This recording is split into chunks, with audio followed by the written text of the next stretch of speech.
மகாலட்சுமி கொரியரை கையெழுத்து போட்டு வாங்குறாங்க. கேக்குறாங்க யாருக்கு கொரியர்னு. ஐஸ்வர்யாவுக்கு கொரியர் வந்திருக்கு அத்தை, இது இங்கேயே இருக்கட்டும். சித்ரா தேவி கிட்ட பானு சொல்றாங்க ஐஸ்வர்யாவுக்கு கொரியர் வந்திருக்குமா, ஐஸ்வர்யா கிட்ட கொடுத்துருமா.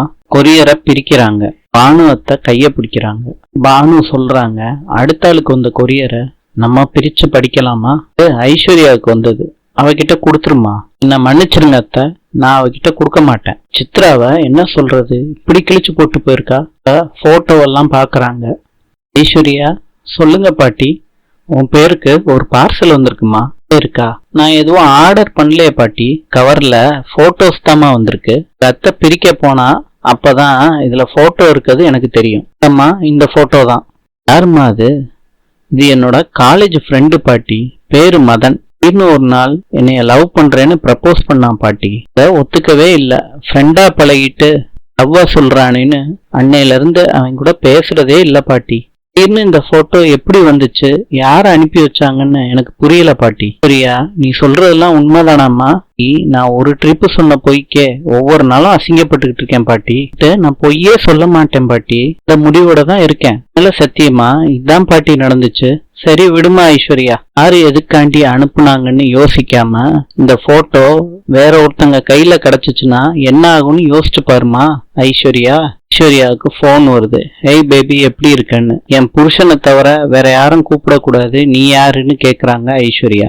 தான் பேபி மதன் அனுப்பியிருக்கேனே, உன்னோட மன்மதன். எதுக்காண்டி இந்த போட்டோ எல்லாம் வீட்டுக்கு அனுப்புற, வீட்டே விளையாடுறியா? உன்னைய நான் தனியா சந்திக்கணுமே, நீ கூப்பிட்டா நான் வரணுமாடா பொறுக்கி. ஒருவேளை வரலாட்டி உனக்கு வந்து அதே போட்டோஸ் வீட்டுல உள்ள அத்தனை பேத்துக்கு வரும் வித் கிளாமர். பிளாக்மெயில் பண்றியா? நீ வர்ற பேபி, நான் நாளைக்கு போன் பண்ணி சொல்றேன் எங்க எப்பன்னு வச்சிடறாங்க.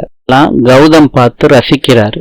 இதே டென்ஷனோடய நான் உன்னை வச்சிருப்பேன்னு சொல்றாரு. கோடீஸ்வரி வெயிட் பண்றாங்க. பிரபா வர்றாங்க. கோடீஸ்வரி திட்டி அடிக்கிறாங்க பிரபாவை. போட்டோவை காமிச்சு என்ன ஏதுன்னு கேக்குறாங்க பிரபாவை. தீமான்னு சொல்றாங்க. திருப்பியும் அடிக்கிறாங்க கோடீஸ்வரி. தசரதன் பாக்குறாரு. ஜாமான்லாம் கீழே கிடக்கு. அம்மாவுக்கும் மகளுக்கும் என்ன பிரச்சனை? உங்க அம்மா அடிச்சாலா? ஏன் கோடி, வயசு வந்த பொண்ண இப்படியா கை நீட்டி அடிப்பா?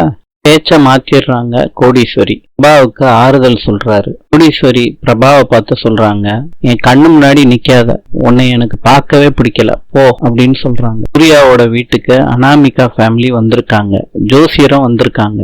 சொல்றாரு இவங்க 2 பேர் ஜாதகத்தையும் பாக்குறப்ப ரஜ்ஜு பொருத்தத்துல ஏதோ சிக்கல் இருக்கு, அதுதான் ரொம்ப முக்கியமான பொருத்தம். அனாமிகா ஃபேமிலியில இருந்து அவங்க அம்மா சொல்றாங்க, நாங்க எங்க ஜோசியர்கிட்ட காமிச்சப்ப எல்லா பொருத்தமும் நல்லா இருக்குன்னு சொன்னாங்களே. சொல்றாரு ஒவ்வொருத்தங்க ஒவ்வொரு விதமா பார்ப்பாங்க, நான் பாக்குற விதத்துல பொருத்தம் இல்லைன்னு காட்டுது, என்ன பண்றது? ஜோசியர் காதுல சூர்யா சொல்றாங்க, எவ்வளவு வேணாலும் அமௌண்ட் போட்டு கொடுக்குறேன், பரிகாரத்தை பண்ணுங்க, பொருந்திரும்னு சொல்லிருங்க. சீரம் தலையாட்டுறாரு. சூர்யா தம்பி ஏதாவது பரிகாரம் இருக்கான்னு கேட்டாங்க.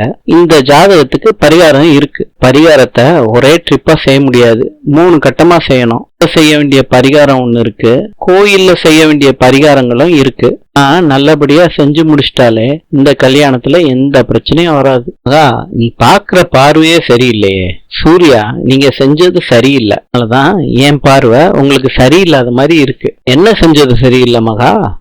நீங்க ஜோசியர்கிட்ட பேசினத நானும் கவனிச்சேன். ஜாதகத்துல பிரச்சனை இருக்குன்னு தெரிஞ்சுக்கிட்டு நீங்க அப்படி இப்படின்னு அட்ஜஸ்ட் பண்ணி கல்யாணம் பண்ணி வச்சா அவங்க வாழ்க்கை தானே பிரச்சனையாகும். இந்த ஜோசியர்கிட்ட பண்ணலாமா வேண்டாமான்னு 1க்கு 2 வாட்டி கேட்டுக்கோங்க, அதெல்லாம் எந்த பிரச்சனையும் வராது. எனக்கு தாத்தா ரெக்கவர் ஆனோம் அவ்வளவுதான். இதே இது நான் பண்ணிட்டா ஃப்ராடுத்தனம் பண்ணுவேன்னு என்னைய சத்தம் போடுவீங்கல்ல, பண்ணுங்க. கௌதம் என்னம்மான்னு கேக்குறாங்க. பாக்குறேன் அந்த ஜோசியர் வந்துட்டு போனதுல இருந்தே டென்ஷனா இருக்கீங்கம்மா. சும்மா நல்லா சொதப்பியாச்சு கௌதம். அந்த ஜோசியருக்கு காசு கொடுத்து விஜய் அனாமிகா கல்யாணத்தை நிறுத்த சொல்லியிருந்தேன்டா, என்ன நடந்துச்சுன்னே தெரியல, அந்த ஆளு சொதப்பிட்டான்.